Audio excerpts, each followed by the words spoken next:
नमस्कार, मैं हूं संजय शर्मा। आप देख रहे हैं 4 PM न्यूज नेटवर्क। आपने विक्रम और बेताल की कहानी सुनी होगी। कभी विक्रम के सिर पर बेताल, कभी पेड़ पर बेताल। पिंड ही नहीं छूट रहा एक दूसरे का, दोनों एक दूसरे से लिपटे पड़े हैं, गुत्थम गुत्था हो रहे हैं। ऐसे ही हाल संघ का और भाजपा का हो गया है, या मैं कहूं मोदी और भागवत का हो गया है। कोई किसी से पिंड छुड़ाने का मन नहीं बना रहा, दोनों गुत्थम गुत्था है। संजय जोशी का अटैची तैयार है। इस बार जन्मदिन था संजय जोशी का, बहुत बड़ी संख्या में भीड़ जुटी। अभय दुबे जी के संग शो करता हूं। आज मैंने अभय दुबे जी के संग संघ के और मोदी के गुणा भाग के रिश्तों के बारे में बात करी। और बात करिए कि आखिर खेल क्या है, आखिर रणनीति क्या है, क्यों इतना भाजपा का राष्ट्रीय अध्यक्ष खिंचता जा रहा है। क्या संजय जोशी अध्यक्ष बनेंगे, या फिर संजय जोशी संगठन के महासचिव बनेंगे? क्या होगा इस लड़ाई का अंजाम? और इस बीच में जो उत्तर प्रदेश में घट रहा है, उसने मोहन भागवत समेत मोदी और शाह की गुजरात लॉबी के पसीने छुड़ा दिए। अखिलेश यादव को गोली मार दी जाएगी। अखिलेश यादव की जवान काटने वाले को 5 करोड़ मिलेंगे।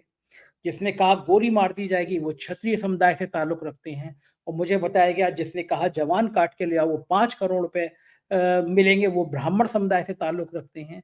अखिलेश यादव अमर उजाला के एक कार्यक्रम में बोल रहे थे, कल वहां पे खड़े होकर भाजपा के नेता ने हंगामा काट दिया, वो एक ब्राह्मण जाति से ताल्लुक रखते हैं। और अखिलेश यादव भी इस बात का मैसेज दे रहे हैं कि जब करणी सेना का विवाद हुआ, रामजी लाल सुमन ने कहा वो दलित समुदाय से आते हैं, और उसके जवाब में जब इस तरह क्षत्रिय इकट्ठे हुए, हाथों में तलवार लहराते हुए, बंदूक लहराते हुए, उससे एक जातीय विद्वेष उत्तर प्रदेश में पैदा होता जा रहा है। इसमें कोई दो राय नहीं है कि जातीय विद्वेष का लाभ, व्यक्तिगत लाभ योगी आदित्यनाथ को मिल रहा है, लेकिन पूरा का पूरा नुकसान भाजपा को हो रहा है। योगी आदित्यनाथ देश में भारतीय जनता पार्टी के सबसे बड़े ठाकुर नेता के रूप में स्थापित हो रहे हैं, लेकिन भाजपा की बैंड बज रही है। अगर किस तरह का मैसेज पिछड़ों दलितों के बीच आ रहा है कि भाजपा सिर्फ ऊंचे वर्ग की पार्टी बन के रह गई है, ब्राह्मण ठाकुर बनियों की पार्टी बन के रह गई है, तो शायद जो लोकसभा के नतीजे थे उससे भी खराब नतीजे 2027 के विधानसभा चुनाव में होंगे, और फिर ये संदेश पूरे देश में जाएगा। ये ज्वलनशील मुद्दे हैं। इन तमाम मुद्दों पर मैंने अभय दुबे जी से बात की है। आज की बातचीत बहुत विस्फोटक है। दिल लगा के सुनिएगा, दिमाग लगा के सुनिएगा, क्या क्या तर्क हैं। मैं आपको अभय दुबे जी के पास ले चलता हूं। उससे पहले एक प्यार भरी एक जानकारी। मैं आया हुआ था अबू धाबी दुबई। मैंने ट्वीट किया, एक बहुत अच्छे इंसान है फरहान जी, एक अंतर्राष्ट्रीय स्तर का मुशायरा कराते हैं। उनका फोन आया, फिर वो मुझसे मिले। यहाँ टुंडे कबाबी का बहुत अच्छी फ्रेंचाइजी है उस जगह में, क्या बहुत सारे भारतीय वहां थे, तो मेरे को बहुत लोगों ने प्यार किया। फरहान भाई भी वहां आ गए, और उन्होंने कहा कि मैंने कहा मैं जा रहा हूँ। बोले मैं आपका पासपोर्ट छीन के रख दूंगा, क्योंकि ये मुशायरा जो है इसमें अब आप हमारे स्पेशल गेस्ट होंगे। तो इतना प्यार दुबई के लोगों ने मिला। इस मुशायरे की भी मैं कुछ आपको झलकियां दिखाऊंगा। जो आज रात को ये मुशायरा होगा, मैं इसमें स्पेशल गेस्ट की तरह बनाया गया हूँ। दुबई के मैं इसलिए मैसेज दे रहा हूँ कि दुबई के जो साथी मुझसे मिलना चाहते हैं, मैं उनसे क्षमा चाह रहा हूँ कि मैं समय भाव के कारण मिल नहीं पाया। तो आज रात को मैं मुशायरे में दुबई में मैं उन सभी साथियों से मुलाकात रहेगी मेरी, मैं वहां पे रहूंगा। चलते हैं अभय दुबे जी के पास। शानदार बातचीत है। पहले चैनल को सब्सक्राइब करिएगा, ज्वाइन करिएगा, और फिर पूरी बातचीत सुनिए। 4 PM न्यूज नेटवर्क में स्वागत है अभय दुबे जी आपका। भारतीय जनता पार्टी का घमासान बड़ा चर्चा में आ गया है। भाजपा के राष्ट्रीय अध्यक्ष कौन होंगे, इसको लेकर चर्चा है। क्या यूपी में परिवर्तन होगा, इसको लेकर चर्चा है। गवर्नर को भी शायद दिल्ली बुलाया गया यूपी की। उसके बाद में यूपी के कई नेता बुलाए गए, और दोनों बातों को लेकर घमासान है। कोई नया अध्यक्ष का नाम फाइनल नहीं हो पा रहा है। मेरे सूत्र बता रहे हैं कि संघ अभी भी अड़ा हुआ है कि संजय जोशी को क्यों नहीं अध्यक्ष बना देते। और जाहिर है कि संजय जोशी जैसे नाम मोदी जी को स्वीकार नहीं है, क्योंकि अगर संजय जोशी बन जाएंगे तो पार्टी पे पूरे कमान हो जाएगी, और शायद गुजरात लॉबी के लिए इससे खतरनाक बात नहीं हो जाएगी। क्या कुछ ऐसा नहीं हो रहा कि मोदी जी के कुछ स्टार्स गड़बड़ा गए हैं, पासपोर्ट रैंकिंग में नीचे आ गए, 100 लोगों के नामों की लिस्ट में टाइम मैगजीन में कोई भारत का नाम नहीं है, वक्त पे सुप्रीम कोर्ट अड़ गया, और भाजपा के राष्ट्रीय अध्यक्ष पे संघ अड़ गया। ये सारी जो गुणा भाग है, क्या लग रहा है कि भाजपा उस दौर में आ गई? मुझसे बहुत साल पहले एक मित्र ने कहा था कि भाजपा को विपक्ष खत्म नहीं करेगा, भाजपा को भाजपा ही खत्म करेगी। तो क्या यही है कि यही कारण है कि जो तानाशाही थी 2024 में लोकसभा चुनाव हुआ, रिजल्ट आया तो होना ये चाहिए था भाजपा के संसदीय दल की बोर्ड की बैठक होती। उसमें हम्म, संसदीय दल तय करता कि हमारा कौन नेता होगा, ये नियम है। लेकिन मोदी जी को डर था कि चूँकि पूरा बहुमत नहीं आया, बड़ा प्रेशर में थे। वो दिन याद होगा कि जब गए थे, मुँह उतरा हुआ था उनका, उनको उम्मीद नहीं थी और उनको डर था कि अगर संसदीय दल की बैठक हो जाती है तो कोई दूसरे नाम का भी ज़िक्र हो सकता है जो उनके राजनीतिक करियर के लिए बहुत नुकसानदायक होगा। इसलिए सारे नियम कायदे ताक पे रख के उन्होंने एनडीए की बैठक में घोषित तौर पे अपना नाम बुलवाया और प्रधानमंत्री बन गए। तो लग रहा है कि ये तानाशाही के खिलाफ अब बीजेपी में एक आवाज़ संघ के इशारे पे उठ रही है। इस पूरे पूरे घटनाक्रम पे आपका क्या मानना है? क्या होगा इसका अंत? देखिए, मुझे पहले आज से पहले कभी उम्मीद नहीं था कि भारतीय जनता पार्टी और राष्ट्रीय स्वयंसेवक संघ के बीच में इतना बड़ा गतिरोध पैदा होगा। एक छोटा गतिरोध 2019 के चुनाव की पूर्व संध्या में पैदा हुआ था, इसका मैं अक्सर जिक्र करता हूं। लोग उस बात को एक कान से सुनते हैं, दूसरे से निकाल देते हैं, लेकिन मैं ये मानता हूं कि वो एक बड़ा महत्वपूर्ण क्षण था जब संघ ने ये मांग की कि संसद जो है वो राम मंदिर बनाना सुगम करने के लिए कानून बनाए। मोदी इसके लिए तैयार नहीं थे और चूंकि सुप्रीम कोर्ट इसके ऊपर फैसला देने के लिए तैयार नहीं था, इसलिए संघ ने मोदी खिलाफ तो खुली कैंपेन नहीं छेड़ सकता था, सुप्रीम कोर्ट के खिलाफ खुली कैंपेन छेड़ दी। और दरअसल वो कैंपेन सुप्रीम कोर्ट के बहाने मोदी के ही खिलाफ थी, क्योंकि मोदी कह रहे थे कि अदालत का फैसला आएगा तब राम मंदिर बनेगा, और संघ कह रहा था कि आप संसद से कानून बनाइए। बहरहाल वो एक गतिरोध का क्षण था। वो गतिरोध का क्षण तब समाप्त हुआ जब संघ पीछे हट गया। जैसे ही बिल्कुल चुनाव की 2019 की पूर्व संध्या पर स्मिता प्रकाश से मोदी जी ने इंटरव्यू में कहा कि संसद कोई कानून नहीं बनाएगी, मामला सब जुडिस है, अदालत के अधीन है, अदालत ही फैसला करेगी उसके ऊपर, हम उसका इंतजार करेंगे। उसके बाद संघ एक कदम पीछे हट गया। तब हमारे जैसे लोग इस निष्कर्ष पे पहुंचे थे कि मोदी जी संघ से बड़ी हस्ती बन चुके हैं। अब सरसंघ चालक हिंदुत्व की राजनीति की सर्वोच्च हस्ती नहीं है, सर्वोच्च हस्ती नरेंद्र मोदी है।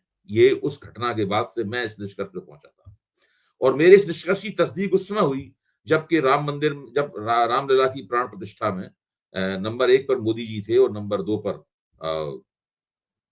मोहन भागवत थे और नंबर 3 पर योगी जी थे। तो उस वक्त मुझे लग गया कि अब ये बिल्कुल ये हायरार्की जो है वो बन गई है पूरी तरीके से। लेकिन तभी देश की जनता ने, वोटरों ने इस परिस्थिति में हस्तक्षेप किया, एक ऐसा हस्तक्षेप जो कि जिसकी किसी को, लोगों को उम्मीद नहीं थी कभी। और उस हस्तक्षेप से मोदी जी का बहुमत चला गया। बहुमत जाते ही उसके बाद से स्थिति देखिए, परिस्थिति बदली, नंबर 1 पर संघ आ गया, नंबर 2 पे मोदी जी चले गए। और आज जो गतिरोध है, ये गतिरोध इसी बदली हुई परिस्थिति का परिणाम है। इस वक्त स्थिति यह है कि दोनों में रस्साकशी हो रही है।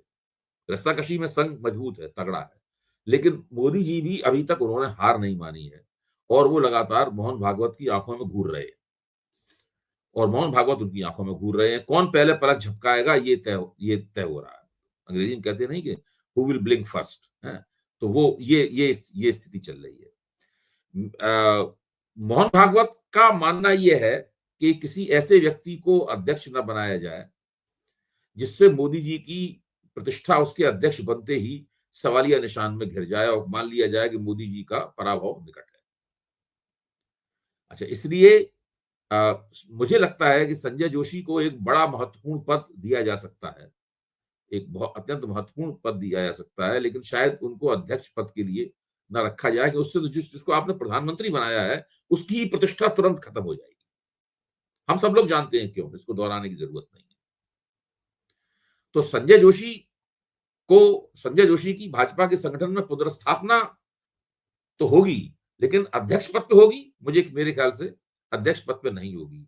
इसके बावजूद भी अभी तक दोनों के बीच में ऐसा कोई नाम नहीं आ पाया है जिसपे दोनों की सहमति हो और दोनों को ही लगे कि वो जिस मकसद से अध्यक्ष बनाना चाहते हैं वो मकसद उसके बनने से पूरा हो रहा है। न मोदी जी को लग रहा है वैसा और न मोहन भागवत को लग रहा है ऐसा। असली दिक्कत यह है कि संघ अगर अपना मन का अध्यक्ष बना देगा तो उसके बाद में मोदी जी की प्रधानमंत्री के तौर पर जो अथॉरिटी है, इसका पहले से ही क्षय हो चुका है। आप आप मोदी जी के प्रशंसकों से बात कीजिए कभी, सामान्य प्रशंसकों से, वो नहीं जो मीडिया में बैठे हुए हैं, जो अपार्टमेंट्स में रहते हैं वगैरह वगैरह, इस तरह के तमाम प्रशंसक। तो लोग कहेंगे मोदी जी आजकल खामोशी खींचे हुए हैं। बहुत बहुत दिन बाद कोई वो भाषण देते हैं, सभी हिसार में भाषण दिया था उन्होंने बहुत दिन बाद, बहुत बहुत दिन बाद कुछ बोलते हैं, तो उनका मोदी जी खामोशी खींचे हुए हैं। उसकी वजह ये है कि मोदी जी दरअसल पहले वाले मोदी नहीं है। अब इस बात को बार बार कहना पड़ता है, लेकिन ये मजबूरी है, इसको कहना भी चाहिए बार बार, क्योंकि मोदी जी का क्लेम यही है कि उनके रुतबे में कोई फर्क नहीं पड़ा है। उनके जो चाटुकार बुद्धिजीवी हैं, वो बार बार अखबार में लिखते हैं कि ये मोदी जी का वैसे ही मोदी जी की अथॉरिटी पहले जैसी चल रही है। ये सारी प्रक्रियाएं चल रही हैं और ये बड़ा ऐतिहासिक किस्म का गतिरोध है, ऐतिहासिक किस्म की रस्साकशी है, जो कि भारतीय जनता पार्टी और संघ के बीच में हो रही है। इस रस्साकशी का जो परिणाम निकलेगा, उससे फिर से वो हायरार्की एक बार तय होगी, पदानुक्रम, वो ऊंच नीच एक बार तय होगा कि संघ का हाथ ऊंचा है या भाजपा का हाथ ऊंचा है। ये ऐसा आपने कहा ना कि किसी ने कहा था कि भाजपा को भाजपा ही समाप्त करेगी, तो समाप्त तो इस देश के वोटर ही करेंगे। मतलब भाजपा कोई पार्टी तो समाप्त नहीं होती है, मतलब उसकी सत्ता की बात हो रही है, मतलब है। तो समाप्त तो इस देश के वोटर ही करेंगे और इस परिस्थिति को लाने में भी वोटरों का ही प्रमुख योगदान है, क्योंकि अगर वोटरों ने मोदी जी की बात मान ली होती और उन्हें 350 सीटें दी होती, तो इस वक्त मोहन भागवत जी अपने आराम से नागपुर में या झंडेवालान में बैठे हुए अपने संघ के कामकाज को देख रहे होते, वो मोदी जी के साथ में रस्साकशी न कर रहे होते, ये स्थिति होती। तो अब ये बड़ा ताज्जुब है कि लंबा बहुत खिंच गया। आपका क्या अनुमान है संजय जी, ये कब तक किसी तरह चलेगा? क्योंकि इसको तो अब खत्म होना ही चाहिए। हाँ, ठीक बात है। नड्डा जी सोच रहे होंगे, ऐसा लगता है कि हम कब तक बने रहेंगे अध्यक्ष। बिल्कुल सही बात। मुझे ये लगता है कि संघ के सामने भी एक मनोवैज्ञानिक दबाव ये है कि जो मोदी ने संघ को दे दिया, वो संघ को भी तो दिया किसी ने नहीं। संघ के 5 स्टार ऑफिसेज बन गए। देख ही रहे हैं आप, दिल्ली में जो उनका 7 मंजिला या 8 मंजिला जो भवन बन गया, वो एक आलीशान बन गया। पहली बार कारपोरेट की जगत के बड़े बड़े लोग संघ के मुख्यालय पहुंच गए। मोहन भागवत खुद जेट प्लस प्लस सिक्योरिटी में चलने लगे, निरे बंदूक। कहाँ संघ के प्रमुख जो थे, मैंने अपनी आंखों से देखा है किसी भी कार्यकर्ता की सामान्य सी गाड़ी में बैठ के चल दिया करते थे। कुछ लोग तो बताते हैं कि रज्जू भैया से पहले के दौर में लोग मोटरसाइकिल में बैठ के भी संघ प्रमुख चल दिया करते थे। किसी एक साधारण व्यापारी के यहाँ साधारण तरीके से भोजन करते थे, तो दिखाते थे कि जो हमारा जिला प्रचारक है वैसे ही संघ प्रमुख है, कोई अंतर नहीं है दोनों में। अब मोहन भागवत बंदूकों के साए से चलते हैं, उनके गनर दाएं हटो बाएं हटो वाले अभियान से चलते हैं।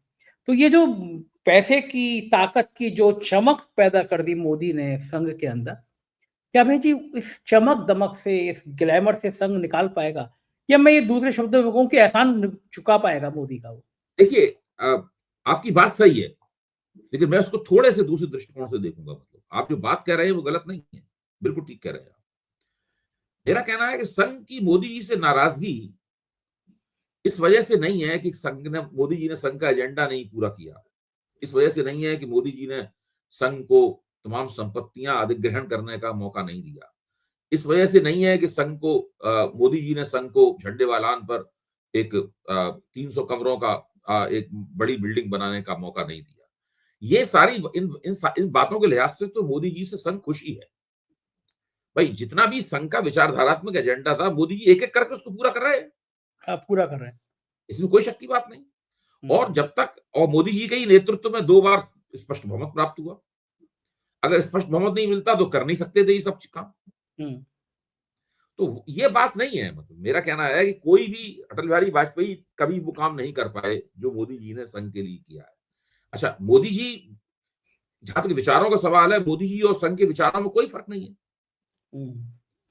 बिल्कुल, मोदी जी भी हृदय से ऐसा बात नहीं मोदी जी संघ के ऊपर एहसान कर रहे हो। मोदी जी भी हृदय से इसी एजेंडे का पालन करना चाहते हैं और कर रहे हैं, आगे भी करेंगे जितना मौका होगा। और कोई एजेंडा उन्हें आता ही नहीं है। यही उनके लिए एकमात्र एजेंडा।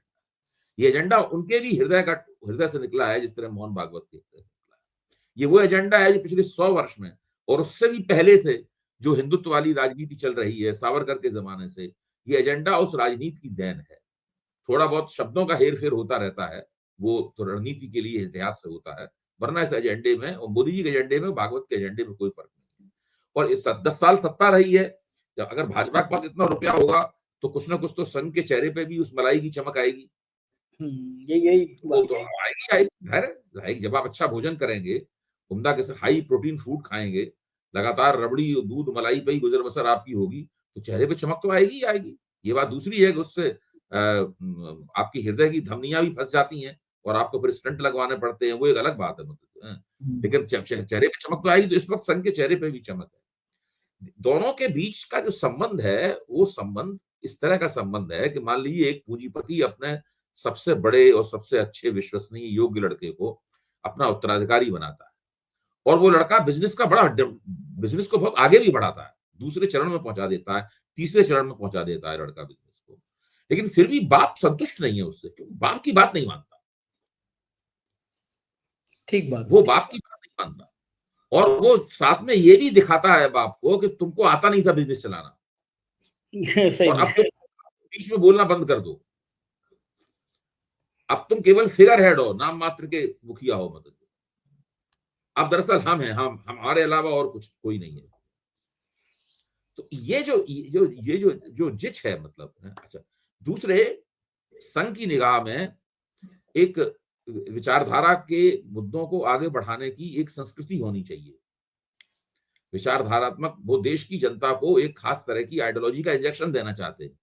हुँ, वो आइडियोलॉजी का इंजेक्शन देने का औजार जो है इंजेक्शन, वो भारतीय जनता पार्टी है। यानी जनसंघ को इसलिए बनाया था कि जनसंघ एक इंजेक्शन है जिसके अंदर हिंदुत्व की विचारधारा भरी जाएगी, उसको तरल पदार्थ भरा जाएगा और इस समाज की नसों में, हिंदू समाज की नसों में वो इंजेक्शन लगा दिया जाएगा। वो इंजेक्शन लगातार लगातार रहेगा। इस बात पे भी मतभेद है। सरकार और पार्टी के संबंध कैसे होने चाहिए, इस बात पे भी मतभेद है।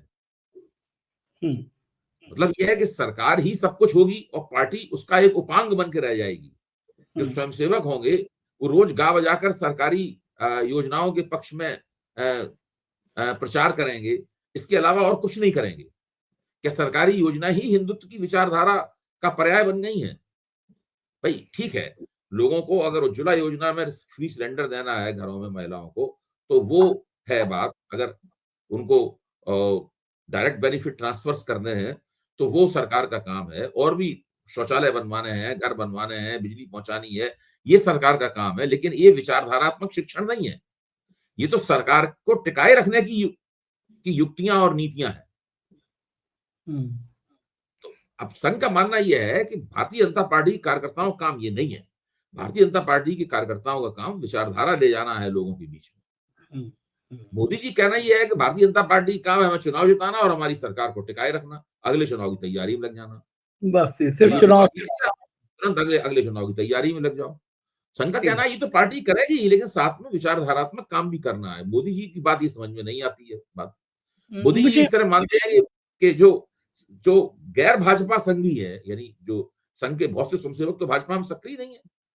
हुँ, सारे स्वयंसेवक तो है नहीं, दूसरे संगठनों में सक्रिय है। वो लोग करें विचारधारा का काम। ठीक बात है। और मुझे एक बात हम और तो मुझे इसीलिए उन्होंने भाजपा को चुनाव लड़ने वाली मशीनरी में बदल दिया है। ये फायदेमंद भी है और साथ में संघ के लिए इसमें कुछ दिक्कतें भी हैं। हाँ, तो ठीक बात। मतभेद के इस प्रकार के बहुत से कारण हैं। संघ ऐसी भाजपा बनाना चाहता है जो विचारधारा का इंजेक्शन लगाने का काम करे और उस काम को प्राथमिकता दे। दूसरे काम भी करे, लेकिन उस काम को प्राथमिकता दे। तो दोनों के बीच के मतभेद जो हैं, उनकी प्रकृति थोड़ी जटिल है। वो इतने सीधे और सरल मतभेद नहीं है। तो मुझे एक चीज़ और लगती है कि हमेशा कहा जाता है कि संगठन किसी भी व्यक्ति से बड़ा होता है। इस फार्मूले को रटती रही है संघ और बीजेपी। हुँ, अब पिछले दिनों में पिछले 3-4 सालों का अगर आप सीन देखें, चाहे वो हुँ, सोशल मीडिया के प्लेटफ़ॉर्म्स हो या बाकी जगह हो, मोदी जी ने साबित कर दिया कि संगठन छोटा है, व्यक्ति बड़ा है। एक हुँ, सिर्फ़ एक उदाहरण दूँगा मैं जिससे सबको मेरे दर्शकों को समझ में आ जाएगा। राम मंदिर के उद्घाटन से पहले एक फ़ोटो बाकायदा वायरल हुआ, बीजेपी के नेताओं ने किया। हुँ, मोदी जी बड़े हैं, भगवान राम छोटे हैं। भगवान हुँ, राम मोदी की उँगली पकड़े हुए जा रहे हैं। हुँ, हुँ। वही वो तो तो लाए हैं भगवान रामलला को, वही लाए हैं। हाँ, जो राम को लाए हम उनको लाएँगे। हुँ, तो वो जो जो फ़ोटो था कि संघ-वंघ तो छोड़िए, बीजेपी तो छोड़िए, मोदी जी भगवान राम से भी बड़े हो गए और उन्होंने फिर बाद में कहा भी मैं बायोलॉजिकल थोड़ी ना हूँ। हुँ, जो मोहन भागवत ने फिर उसके बाद में जो कटाक्ष किए कि हुँ, व्यक्ति को ईश्वर का भाव नहीं होना चाहिए, ईश्वर मानने वाले नहीं होना चाहिए। तो मुझे लगता है संघ एक वैचारिक द्वंद में भी फँस गया कि संघ को कोई पूछ ही नहीं रहा। पहले एक मिनिस्टर संघ के मर्जी के बिना नहीं तैनात होता था, ना हटता था। वहां गुजरात के मुख्यमंत्री को मुख्यमंत्री पूरा मंत्रिमंडल बदल दिया, संघ को खबर ही नहीं। तो संघ की औकात भी मोदी जी ने ढक्कन टाइप की कर दी, ऐसा लोग कहते हैं, इन्हीं शब्दों को कहते हैं। तो संघ को लग रहा होगा कि एक व्यक्ति आया, हमें चलो बहुत बड़े 5 स्टार 7 स्टार लग्जरी दे दी और मेरे गनर दे दिए संघ में मोहन भागवत को, लेकिन व्यक्ति की अपनी पहचान तो खत्म कर दी ना, सोने के पिंजड़े में बंद चिड़िया जैसी हालत कर दी। तो संजय जी, आपकी बात बेचैनी। मानते हुए मैं आपको एक अनुभव अपना बताता हूँ। ये शिक्षक समाज जो होता है ना, खास तौर से हाँ, ये हाँ, ये उत्तर प्रदेश में इंटर कॉलेजेस हैं। हम और आप तो इंटर कॉलेज में पढ़े हैं। हम्म, दिल्ली में इंटर कॉलेज नहीं होते हैं। दिल्ली में यूनिवर्सिटी कॉलेज वगैरह ये सब होते हैं। हम्म, तो शिक्षक समाज में संघ के प्रचारक आपको बहुत मिलेंगे। बहुत मतलब बड़े पैमाने पे मिलेंगे आपको। अगर आप 10 शिक्षकों को खड़ा कराएँगे तो बाद में पता चला उसके अंदर 2 प्रचारक। मतलब ये स्थिति है। तो अगर उनमें कई प्रचारक अच्छे पदों के ऊपर भी हैं, संघ के भीतर अच्छे पदों के ऊपर है, वो अंदर के भीतर की जानकारी भी रखते हैं। अगर आपका किसी से परिचय हो तो आप उससे बात कीजिएगा। मैंने एक ऐसे ही प्रचारक से एक कार्यक्रम में हम लोग साथ-साथ खाना खा रहे थे। उसमें एक सवाल उनसे पूछा। मैंने उससे पूछा कि नरेंद्र मोदी के बारे में संघ में पसंद-नापसंद कितनी है? क्या आप उन्हें नरेंद्र मोदी को बहुत पसंद करते हैं? हम्म, तो उसने मुस्कुराया, उसने कहा कि हम लोग मोदी जी के प्रति असहज हैं। हम्म, हम लोग मोदी जी के प्रति असहज हैं। हमने तो फिर उनको मुख्य प्रधानमंत्री क्यों बना रखा है? कि भाई हम्म, वो देश का काम कर रहे हैं और उनके नाम पे वोट मिल रहे हैं, इसलिए प्रधानमंत्री हमने बना रखा है उनको। हम्म, हैं हम उनके नाम पे असहज। तो हम्म, ये रिश्ता दोनों का जो है संघ और मोदी का मतलब जो है वो एक हम्म, सहज स्वाभाविक रिश्ता नहीं है। वैसा जैसा रिश्ता अटल बिहारी वाजपेयी के साथ था संघ का, जैसा रिश्ता आप कह सकते हैं लाल कृष्ण आडवाणी के साथ था संघ का, या जैसा रिश्ता कभी मुरली मनोहर जोशी के साथ था, ये जो शीर्ष नेता थे अपने जमाने में, उस तरह का रिश्ता मोदी जी के साथ नहीं। अब ये हालात की साजिश है कि ऐसा ही व्यक्ति इसके साथ संग सहज नहीं है। पहले तो गुजरात का मुख्यमंत्री बना रहा 12 साल तक और उसके बाद तब से देश का प्रधानमंत्री बना हुआ है। और संघ की जो बेसिक बुनियादी थीसिस है कि व्यक्ति केंद्रित नहीं होनी चाहिए, राजनीति और संगठन व्यक्ति केंद्रित नहीं होनी चाहिए। और वहां पर व्यक्ति केंद्रित ही सब उन्होंने बना दिया उसको पूरी तरीके से। बिल्कुल ठीक बात है। यही यही हाँ, एक द्वंद्व हाँ, चल रहा है, और इसी हाँ, ये द्वंद्व के द्वंद बीच चल इसी द्वंद्व के बीच में बात चल रही है कि संजय जोशी अध्यक्ष नहीं तो संगठन के महासचिव बनाए जाए, ये द्वंद्व भी चल रहा है। दूसरी हुँ, तरफ मैं जाना चाहूंगा अभय द्विवेदी, भाजपा के हुँ, लिए एक खतरनाक खेल और उत्तर प्रदेश में चल रहा है, और उस खेल को चलाने वालों में कई बड़ी भूमिका में योगी आदित्यनाथ खुद हैं। हुँ, हाँ। संविधान की किताब लेकर राहुल और अखिलेश यादव उतरे चुनाव में, उत्तर प्रदेश में भी गए। मुझे याद है अभी तक कि लोकसभा चुनाव से पहले एक बहुत बड़े चैनल ने, कई सारे हुँ, चैनलों ने एक सर्वे निकाला था कि जिसमें इंडिया गठबंधन को 2 सीटें दी थी। हुँ, यानी अखिलेश और राहुल गांधी को, और एक बहुत बड़े पैनलिस्ट तो ये कह रहे थे कि मुश्किल है, दोनों पे भी मुकाबला है। यानी सब हुँ, सीटें भी थी। मेरी टीम काम कर रही थी ग्राउंड पे, और फिर मैंने शो किया था कि कहीं ऐसा ना हो जाए, जो ज़मीनी की हकीकत लग रही है कि इंडिया गठबंधन एनडीए से आगे निकल जाए। तो लोग मेरी मज़ाक उड़ा रहे थे, बाद में हुआ यही।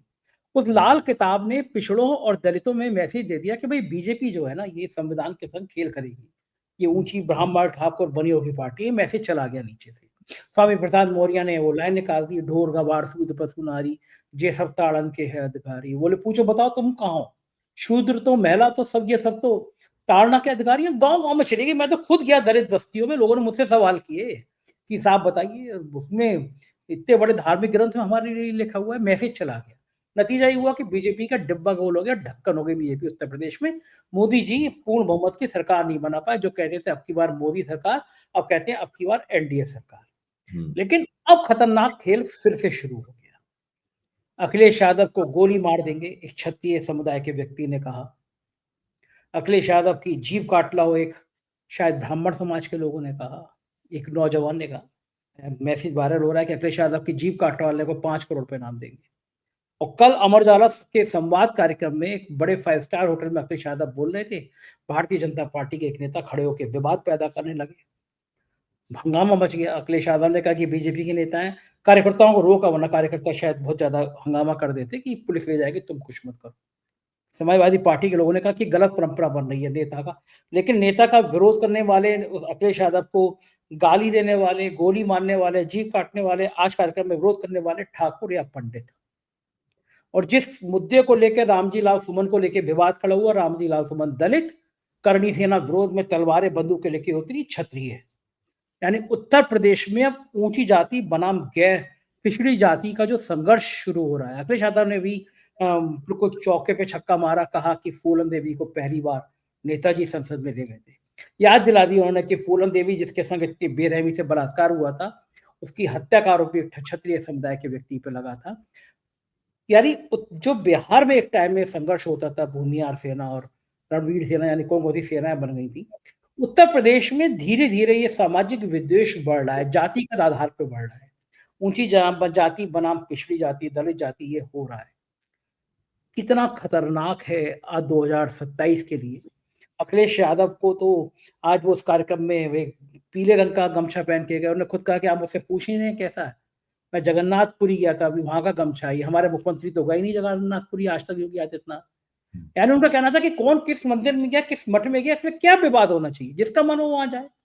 लेकिन मैं आपसे सवाल मेरा यह है कि जो जातीय समीकरण को खेल बिगाड़ने का चल रहा है उत्तर प्रदेश में, भारतीय जनता पार्टी के को लग नहीं रहा डिब्बा गोल हो जाएगा। वो उत्तर प्रदेश में नहीं, देश में डिब्बा गोल हो जाएगा अगर ये संघर्ष बढ़ गया, ये मैसेज चला गया पिछड़े दलित बनाम ऊंची जातियां, पूरे देश में भारतीय जनता पार्टी के लाले पड़ जाएंगे। क्या लग रहा है आपको, ये क्यों खेल खेल रहे हैं योगी आदित्यनाथ, ऐसे लोगों को क्यों संरक्षण दे रहे हैं? क्या खतरनाक प्लानिंग है ये, क्या लगता है आपको? देखिए, योगी आदित्यनाथ जो कर रहे हैं वो तो आईने की तरह साफ है, और आपने बहुत अच्छी तरह उसका वर्णन और विश्लेषण भी किया। मैं बिल्कुल सहमत हूं आपकी बात से। वो हिंदुत्व की वो राजनीति कर रहे हैं जिसमें सामाजिक न्याय के प्रश्न की कोई परवाह नहीं है।